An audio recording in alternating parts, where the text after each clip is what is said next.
Hi, and welcome back to our little series of study skills, techniques, and things that you can use to help you study.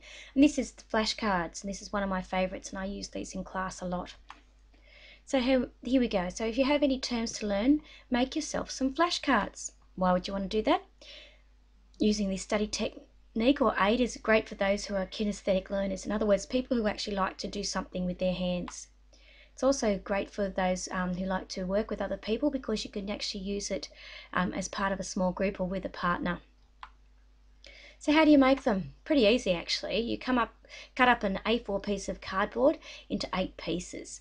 You're better off to use cardboard, or you can, if you have a laminator, cut up just normal pieces of paper or print onto paper or whatever else, and cut them up and then laminate them and then cut them up again, and you'll find that they actually last a long time.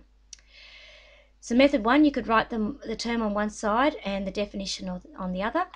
Or method 2 is write the term on one card and the definition on the other. So we'll go through both of those and give you ideas of how to use them. For both of these methods, you can also add images, and that's especially good if you are a visual learner, for those of you who like to learn that way. So how do you actually use them? So for the first method, on your own, you could read the term and try to recall the actual definition. You could check if your answer is correct. Now, if it is correct, make a pile in front of you. If you get it wrong, reread both the definition and the term and place it at the back of the pile. And you keep going through all of the terms and all of the definitions until you actually get to the end. And again, you just keep repeating the process as many times as you need. You could also do this with a partner or small group, and you take turns around the table in the same process. You ask someone else in the group a question, and then you say, and if they get it right, well then you put the pile down in the middle of the table. If they get it wrong, you read them the actual answer, you get them to repeat it back to you, ask them again, but put it at the back of the pile. And that way that you'll all hopefully have that reinforcement. So how do you actually use these ones? So for method 2, these ones you could actually lay all the cards face down and you could play memory. This could be done on your own or also in a small group. So method 2, don't forget, is when you've got the card definition on one card and the term on another. You could use just the terms and write down all the definitions, and then you could check your work. You could do this with a partner and time each other to see who is the quickest and the most correct.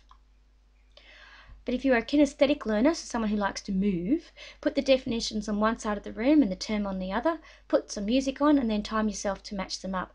And I've had students who've actually done this, and it's a really good way of getting rid of some energy, of actually physically doing something when you don't feel like you want to actually do some writing study. So how do you keep it interesting? Pretty easy. You could have a different colour for each colour set for each subject. You can use images and carry the cards with you. This is the best way to actually, if you've got a bit of time now, when you have study periods, let's actually use them for study. So don't use them for conversations. Try and actually do some study, and take the cards and use them so that's something that you can do even in 5 minutes. And maybe swap the cards with someone else in your class, because your set of cards might be slightly different to someone else's, and you'll learn from each other. And that's the end.